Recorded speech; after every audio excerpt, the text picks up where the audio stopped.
Tenía el nombre de Belisa Crepusculario, pero no por fe de bautismo o acierto de su madre, sino porque ella misma lo buscó hasta encontrarlo y se vistió con él. Su oficio era vender palabras. Y ese es un fragmento de la narración del cuento Dos Palabras de la escritora Isabel Allende. A ver. ¿Sí? Bueno. Este cuento está en este libro que se titula Cuentos de Eva Luna. Bueno, ya les he presentado algo sobre esta materia aquí en mi canal, pero en nuestro encuentro de hoy les voy a presentar un fragmento de la ponencia que recientemente presenté en la Universidad Federal de Paraná. ¿Sí? Y bueno, vamos a hablar sobre el estilo narrativo, algunos aspectos de la teoría semiolingüística. También les voy a presentar algunas citas de Pierre Bourdieu que me parecen citas importantes que ilustran nuestro análisis. Y bueno, quizás sea posible también hacer algún tipo de, digamos, de analogía entre el contexto social, político de Chile alrededor de 1990 con esta narración sobre Belisa Crepusculario, ¿vale? ¿Y quién soy yo? Pues me llamo Adriana, soy brasileña y me desempeño como profesora de español y literatura para extranjeros. Además de eso, bueno, actúo también como investigadora de derecho, literatura y lenguaje. Si les gustan estos temas, les pido por favor que se queden conmigo hasta el final y no se olviden darme un like como motivación. Sigamos adelante.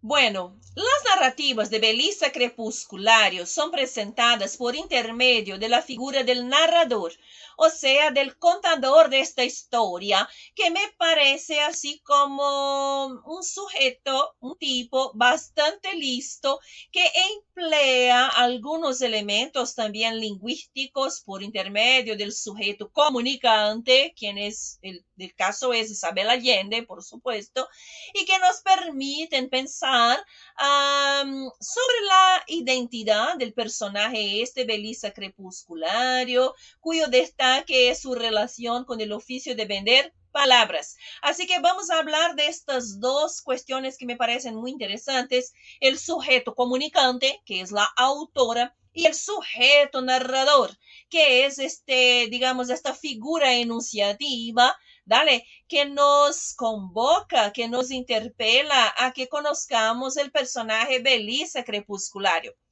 Bueno, podemos decirles también que algunos elementos lingüísticos que componen la escenación narrativa de este cuento, la escena narrativa de este cuento, nos revelan algunos procedimientos que nos permiten identificar el estatus del personaje y también algunos puntos de vista del narrador textual cuando nos cuenta sobre la trayectoria de Belisa Crepusculario.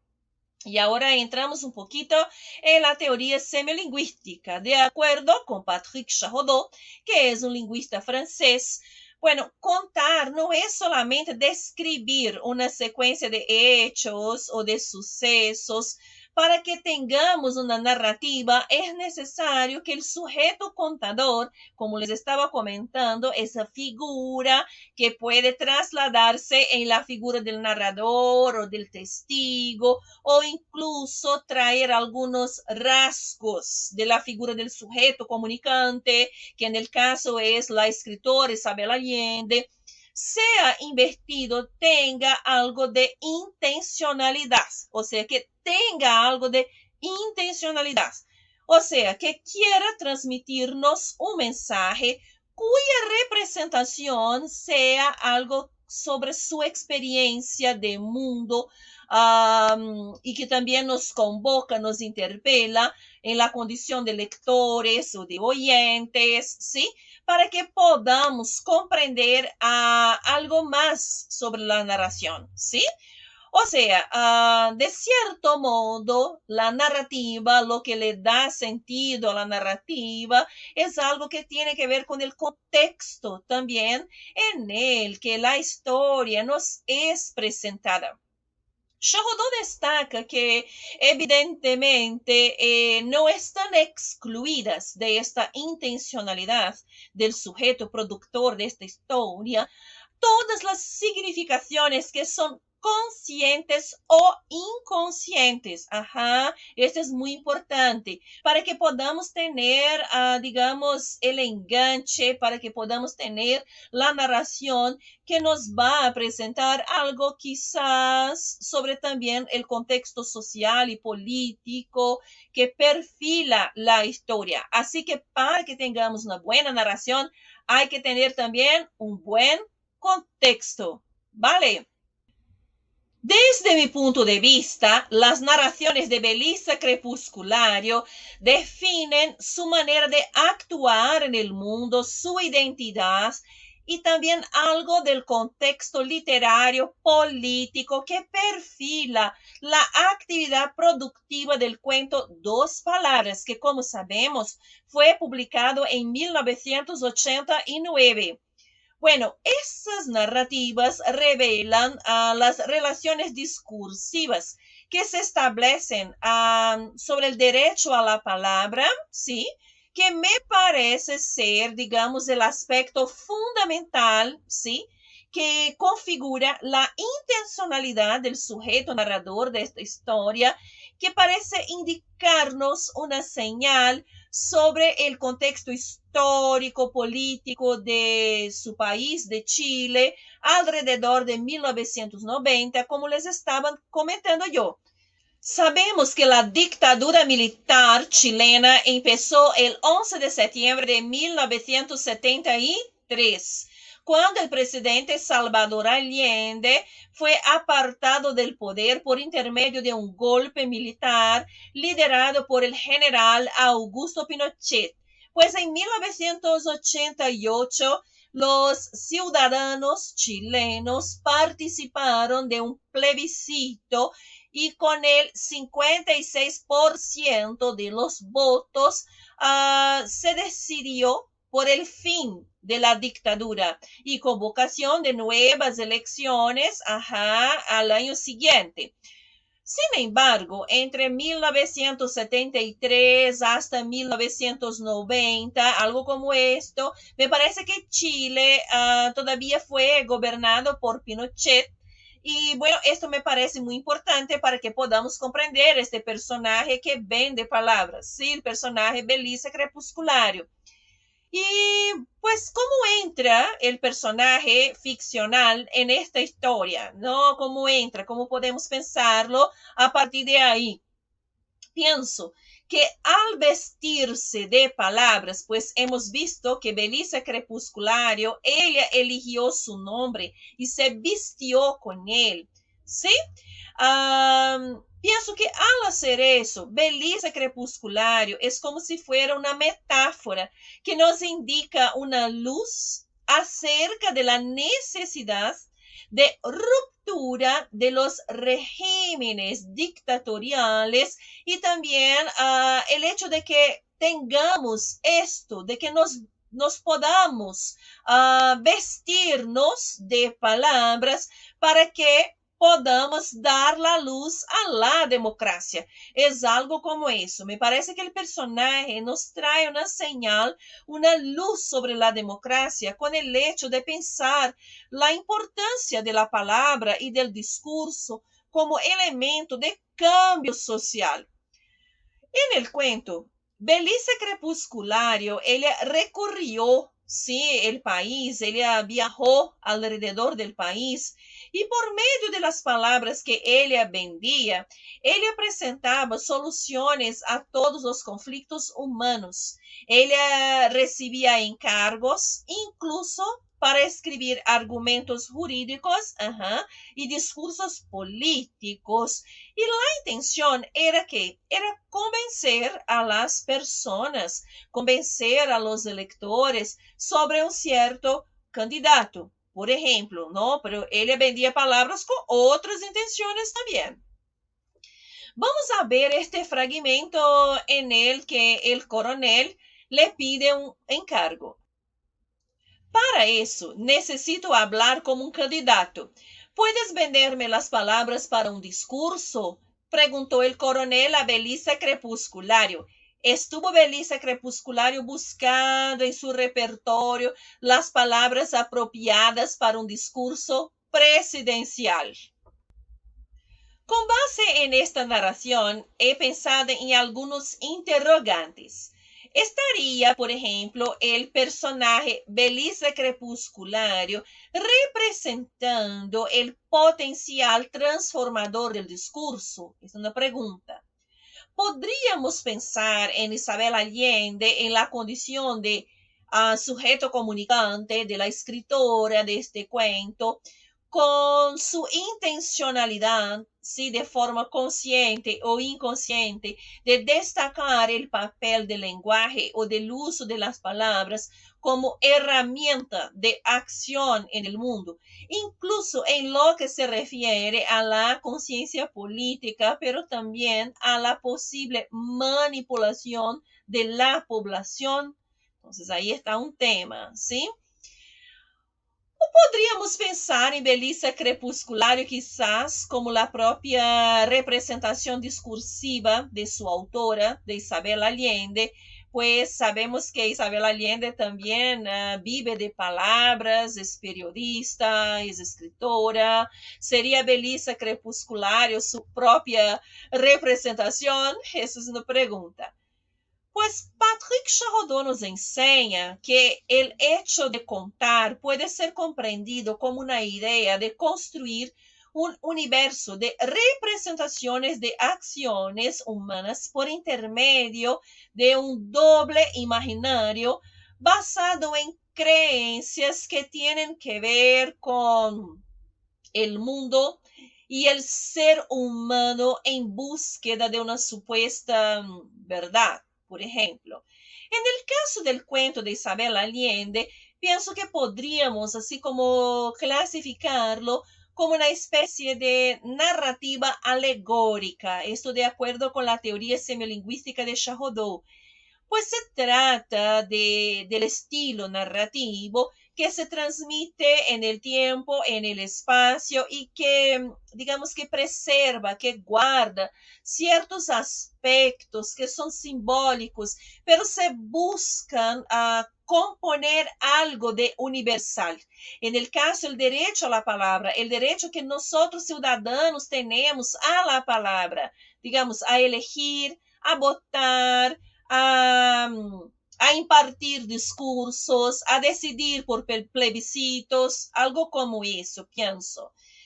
Podemos recordar en este sentido que el cuento, digamos que el libro Cuentos de Eva Luna, en realidad este libro está compuesto por transcripciones de historias que son inventadas por la protagonista del romance homónimo que se titula Eva Luna, ¿verdad?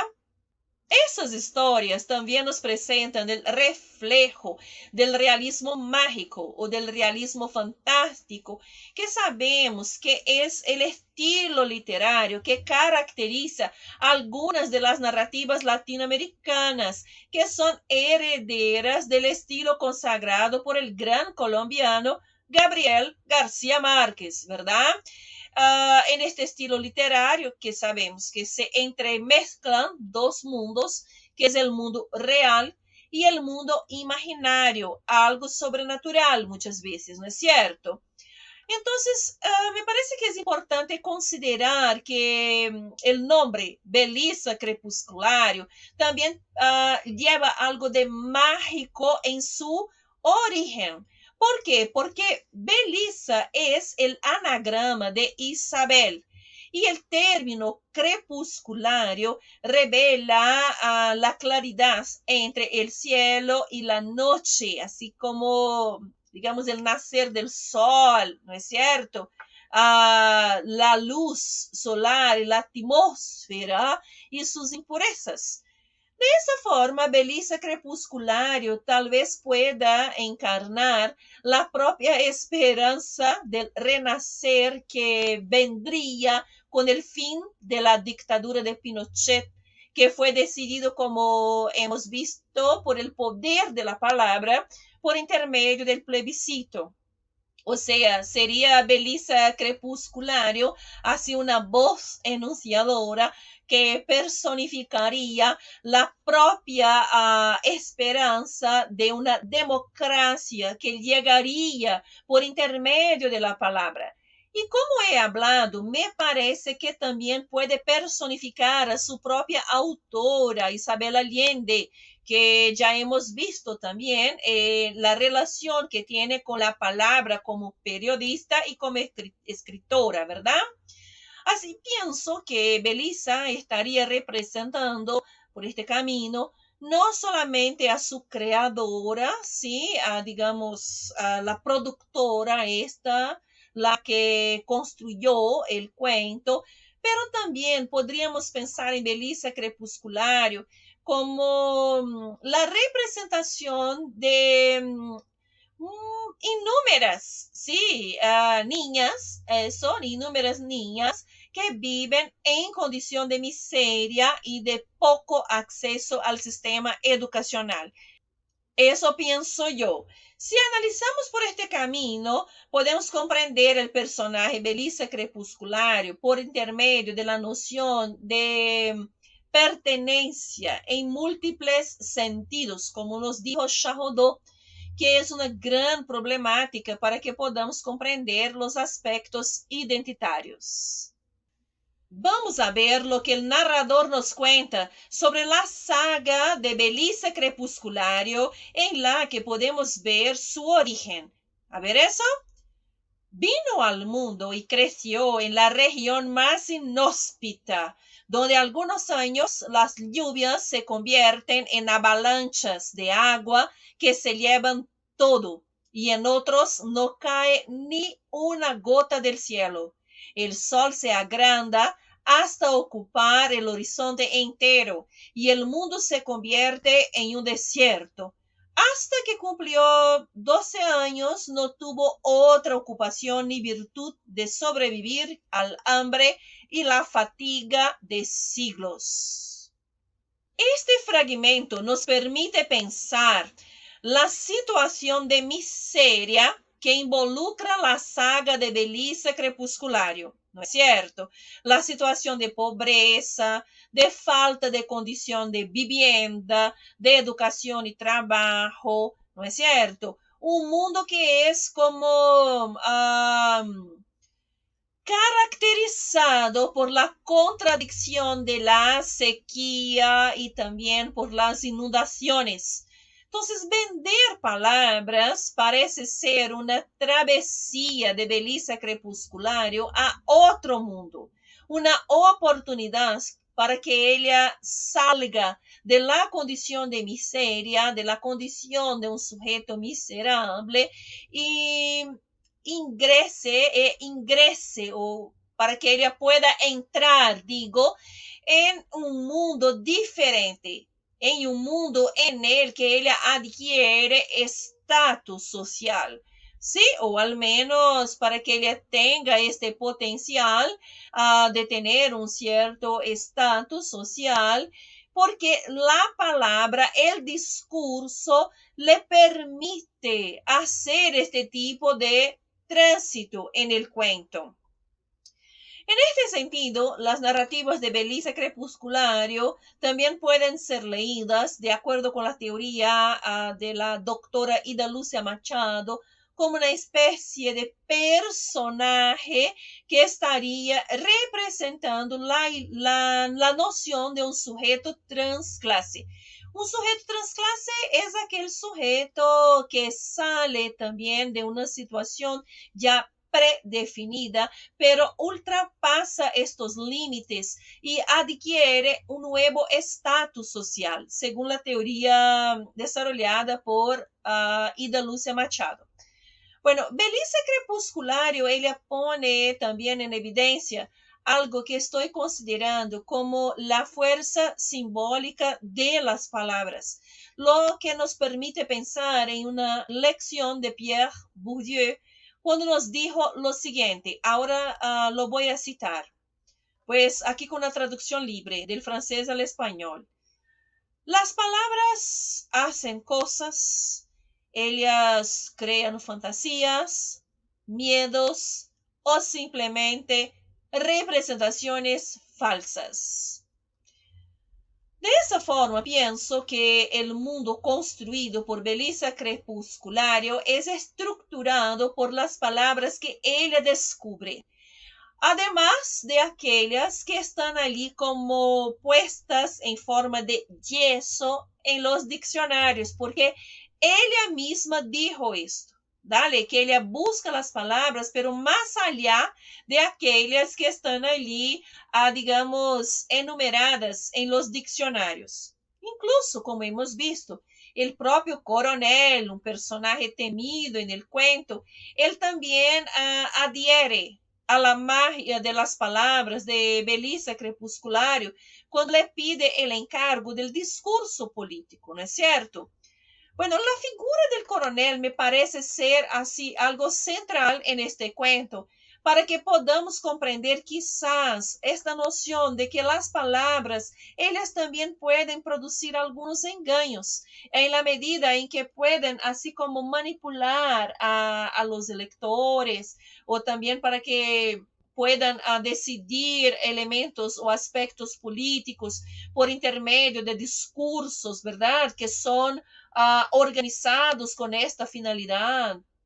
Entonces, me parece que el coronel realmente es interesante porque después que él recibió el discurso que Belisa Crepusculario le preparó, el coronel se convierte en la figura más popular en este cuento. Así nos dijo el narrador. Vamos a ver eso. Pronto el coronel se convirtió en el político más popular. Era un fenómeno nunca visto. Aquel hombre surgido de la guerra civil, lleno de cicatrices y hablando como un catedrático, cuyo prestigio se regaba por el territorio nacional, conmoviendo el corazón de la patria. La prensa se ocupó de él. Viajaron de lejos los periodistas para entrevistarlo y repetir sus frases. Y así creció el número de sus seguidores y de sus enemigos. Entonces observen que cómo el potencial discursivo va como atrayendo a las personas, incluso la prensa, además de los electores.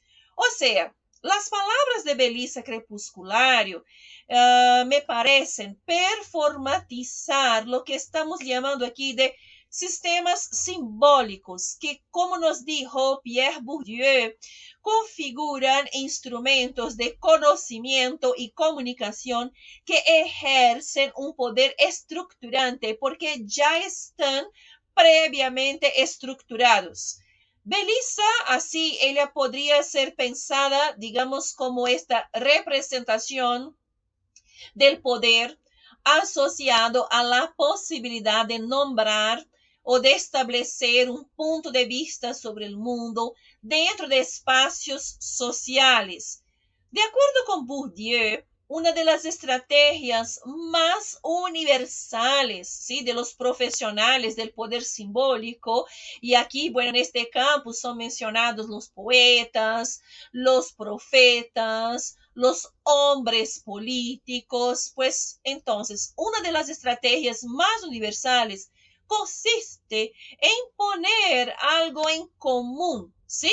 De su propio lado, apropiándose de las palabras que están como configuradas de un valor simbólico que vale para todo el grupo. ¿Por qué? Porque allí en estas palabras ya están depositadas también las creencias del grupo. Entonces, así, bueno, una traducción bien libre de Pierre Bourdieu.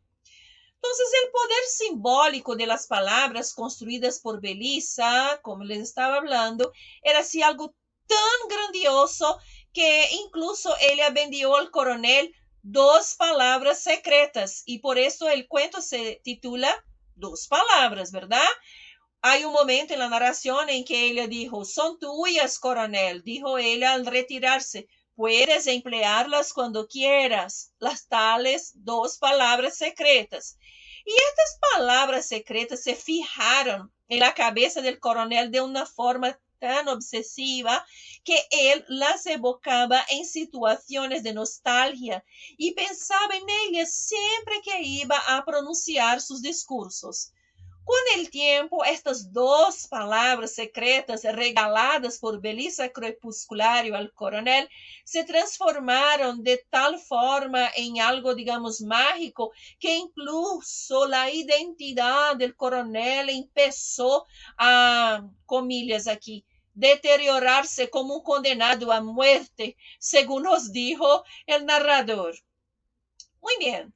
Entonces, este cuento de Isabel Allende, si vamos por una conclusión, me parece que nos permite pensar el papel del sujeto comunicante, que en el caso, este sujeto que produjo la historia, ¿sí? Que compuso la historia, como alguien que tenía ahí una intencionalidad voluntaria o no, como hemos visto en Patrick Charodot, y por eso crea la figura de un narrador textual que propone una reflexión sobre el papel del lenguaje o del uso de las palabras como herramienta de acción del mundo, de inclusión social, pero también como una trampa, como una forma de engaño o como tal vez una herramienta para manipular a la población. Así me parece que se puede interpretar con base en la figura del coronel y de su intencionalidad, ¿sí? Entonces, bueno, este personaje, Belisa Crepusculario, es realmente muy interesante desde el punto de vista identitario. Podemos pensar a esta, digamos, esta figura de Belisa Crepusculario, que se llama de esta manera no por fe de bautismo, como hemos visto, como una reivindicación quizás simbólica de la humanidad, del derecho a ser uno mismo, del derecho a ser la propia persona. En el caso de Belisa, podríamos pensar, por ejemplo, en su derecho de no vender su cuerpo, ¿verdad? Lo que me parece que, dada su condición miserable, tal vez fuera algo como una situación en este contexto, pero ella rechaza a esto y ella adopta su derecho de vender palabras y también las consecuencias que vienen de esta venta, ¿no es cierto? Muy bien, por este camino podemos pensar entonces en Belisa como una especie de avatar de inúmeras niñas que me parece que todavía no tienen condiciones de educación, de estudio, de lectura, de escritura, o tal vez sea el avatar de la propia escritora que también trabaja, ¿no? Con este oficio de venta de palabras, o de nosotros, de nosotras que estamos aquí, ¿no es cierto? Por esta plataforma digital, también con el mecanismo, con la herramienta de la venta de las palabras, de cierto modo, cuando estamos aquí publicando nuestros contenidos digitales. Pues es esto, mi gente querida. Espero que les haya gustado. Y bueno, hasta nuestro próximo encuentro.